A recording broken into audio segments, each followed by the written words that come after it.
పహల్గాం ఉగ్రదాడికి ప్రతీకారంగా పాక్ భూభాగంలో భారత్ చేపట్టిన ఆపరేషన్ సింధూర్తో ఇరు దేశాల మధ్య ఉద్రిక్తతలు మరింత తీవ్రమయ్యాయి. ఈ మెరుపు దాడుల తర్వాత నుంచి సరిహద్దుల్లో దాయాది సైన్యం కవ్వింపు చర్యలకు పాల్పడుతోంది. కుప్వారా, బారాముల్లా, ఉరి, అఖ్నూర్ సెక్టార్లలోని సరిహద్దు గ్రామాలపై పాక్ బలగాలు మోర్టార్ షెల్లింగ్, ఫైరింగ్కు పాల్పడుతున్నాయి. ఈ కాల్పులను భారత సైన్యం తిప్పికొడుతోంది. నివాస ప్రాంతాలే లక్ష్యంగా పాక్ కాల్పులు జరుపుతోంది. పాక్ రేంజర్లు విచక్షణారహితంగా కాల్పులు జరపడంతో 13 మంది భారత పౌరులు మృతి చెందగా 57 మంది గాయాల పాలైనట్లు సైన్యం వెల్లడించింది. మరణించిన వారిలో 4 చిన్నారులున్నారు. ఈ క్రమంలోనే పూంచ్ సెక్టార్లోని మాన్కోట్ ప్రాంతంలో పాక్ సైన్యం కాల్పులతో తీవ్ర నష్టం జరిగిందని స్థానికులు వాపోతున్నారు. మాన్కోట్ ప్రాంతం అత్యంత ప్రమాదానికి లోనవుతోందని, ఇక్కడ బంకర్లు లేవని, ప్రజలు రక్షణ లేకుండా జీవించాల్సి వస్తోందని తెలిపారు. చాలామంది మహిళలు, చిన్నారులు తీవ్రంగా గాయపడ్డారని పేర్కొన్నారు. ఇళ్లు నేలమట్టమయ్యాయని, పూంచ్ జిల్లాలోని కొన్ని ప్రాంతాల్లో బంకర్లు ఏర్పాటు చేసినా మన్కోట్ లాంటి ప్రదేశాల్లో బంకర్లు లేవని చెబుతున్నారు. సరిహద్దు గ్రామాల్లో బంకర్ల నిర్మాణం తక్షణమే చేపట్టాలని కోరుతున్నారు. దేశ రక్షణ కోసం మోదీ ప్రభుత్వం చేపట్టిన ఆపరేషన్ సింధూర్ పట్ల సంతోషం వ్యక్తం చేశారు. కానీ పేద ప్రజల భద్రతపై కూడా దృష్టి పెట్టాలని, మాకు శాంతి కావాలని అంటున్నారు.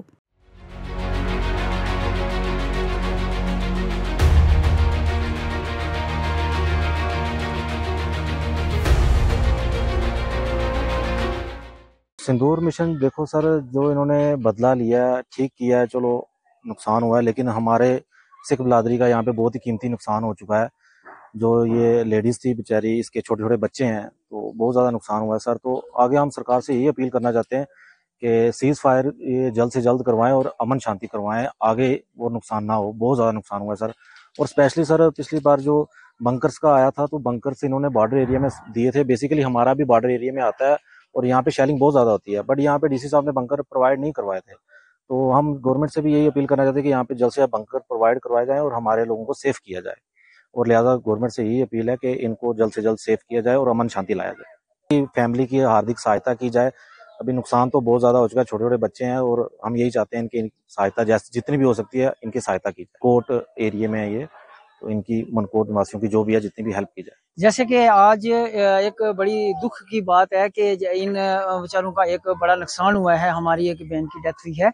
तो हम ये चाहते हैं कि अमन ही होना चाहिए। जैसे इन बेचारों की जो गोलाबारी से हुआ है, ठीक है, प्रधानमंत्री साहब ने बहुत अच्छा किया है कि उन्होंने जो बदला लिया है वो अच्छा हुआ है, लेकिन साथ साथ हम यही गुजारिश करते चलेंगे, यहाँ बंकर्स की बहुत बड़ी जरूरत है। ब्लॉक जो हमारा ये ब्लॉक मनकोट है, उसके साथ साथ हम ये गुजारिश करते चलेंगे इन बेचारों को जो है, जो हमारी जो बहन है, ये एक बेचारी जो छोटी बच्ची है, उसका भी जो नुकसान हुआ है, जिसमें हमारे पूंछ में भी जो है वो 12 जो मौत हुई है, वो जो उनका भी बहुत बड़ा नुकसान हुआ है डिस्ट्रिक्ट पूंछ में। जैसे रजौरी में हुआ है, पूंछ में हुआ है, हमारी मनकोट में हुआ है।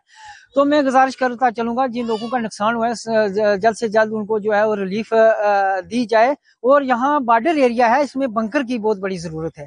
तो मैं प्रधानमंत्री साहब से और जम्मू कश्मीर गवर्नमेंट से भी मैं गुजारिश करूंगा कि इन लोगों के लिए बेहतर सोचा जाए और अमन होना चाहिए। यहाँ जंग नहीं होना चाहिए, अमन होना चाहिए। यहाँ यही कहना चाहना है आज के मोदी सरकार की कि मोदी साहब ने जरा कीता बहुत अच्छा किया है, लेकिन असा गरीब लोगों ने भी जो नुकसान होया इसमें बारे भी कुछ सोचा जाए। और ये मेरे बच्चे ने मकान सा जो पूरा तबाह हुई है जी। ये पाकिस्तान से शेलिंग हुई है जी, और बम पे मेरे बिल्कुल मेरे सहन भी पिया बम, वो मकान उसने पूरा डैमेज हुई है मेरे।